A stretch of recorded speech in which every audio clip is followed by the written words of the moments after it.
Ich bin Jonas Wolter von Teleskop aus Leipzig. Ich bin Sebastian Bode, auch von Teleskop aus Leipzig.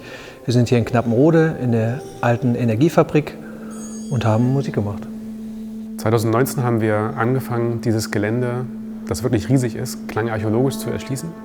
Wir haben Klangproben an den verschiedenen Orten genommen, sei es die Stille oder auch Quellen für Rhythmen, und haben dieses Material mit ins Tonstudio genommen, um auf Grundlage dieser Klänge eine Komposition zu erstellen, die wir gleich vorstellen werden in einer Konzertwerkschau. Wir haben also 4 Orte ausgewählt, die in der Zukunft mit einigen Klanginstallationen bespielt werden sollen. Und diese Orte stellen wir heute in einer Konzertwerkschau vor. Von jedem einzelnen der Orte haben wir also Klänge mit einweben lassen in das Konzert, was wir gleich spielen, und haben die Musik arrangiert für ein Ensemble mit unseren Lieblingsmusikern. Die Reise durch die Energiefabrik beginnt in der Waschkaue. Die Waschkaue ist das Symbol für den Menschen. Und dort beginnt auch das Konzert. Hier haben wir Klänge aus Archivmaterial von alten Filmen über die Energiefabrik oder über die damalige Brikettfabrik Werminghoff gesammelt und kollagiert und werden darauf improvisieren. Dann geht es weiter in die Turbinenhalle, in der wir uns jetzt befinden. Das Herzstück der Energiefabrik und das Symbol für die Maschine. Hier werden wir die Knappenrode-Hymne spielen, die auf Klängen aus dieser Halle basiert.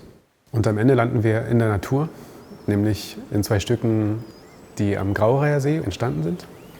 Das ist einmal ein Stück für klassische Gitarre, verwoben mit Field Recordings, mit Tonaufnahmen der Naturgeräusche vom Graureiher See. Und ganz am Ende kommt die Band wieder dazu und spielt die kleine Graureiher See-Hymne. Die Rubrik Mensch steht für den alles auslösenden Menschen, der auch für den Bau dieses Kolosses verantwortlich ist.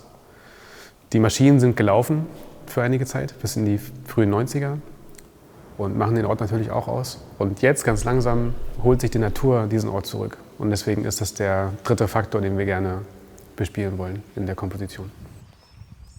Grundsätzlich ist es so, dass, oder für mich oder für uns ja auch im Gespräch, dass wir immer darauf gekommen sind, dass es einfach eine riesen Veränderung war damals, ne? Und dass ja über wirklich Jahrzehnte hier Betrieb war und dass die Landschaft oder die Umgebung komplett sich verändert hatte. Und dieses Zurückgeben oder dieses Umnutzen ist natürlich auch wieder eine Veränderung, die jetzt wieder schleichend den Weg zurück einschlägt, aber es wird sich ja eigentlich nicht wirklich was verändern. Es wird einfach dieses Riesengebäude hier stehen bleiben. Und die Räume sind leer, die Räume sind still.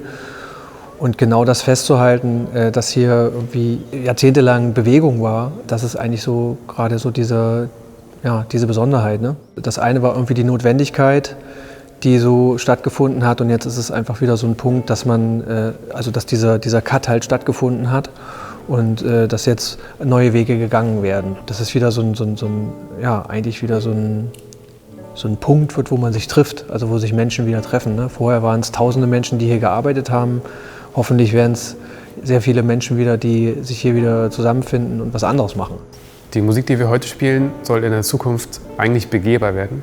Also diese einzelnen Stationen, die wir beschrieben haben, die Waschkaue und die Turbinenhalle, das Schachgerüst und der Graureiher See, werden begehbare Klanginstallationen sein im Innen- und Außenbereich. Das wird ein bisschen anders klingen, und wir freuen uns sehr darauf, das Projekt dann auch in echt umsetzen zu können. Aber heute folgt erstmal eine Konzertwerkschau, und wir wünschen viel Spaß.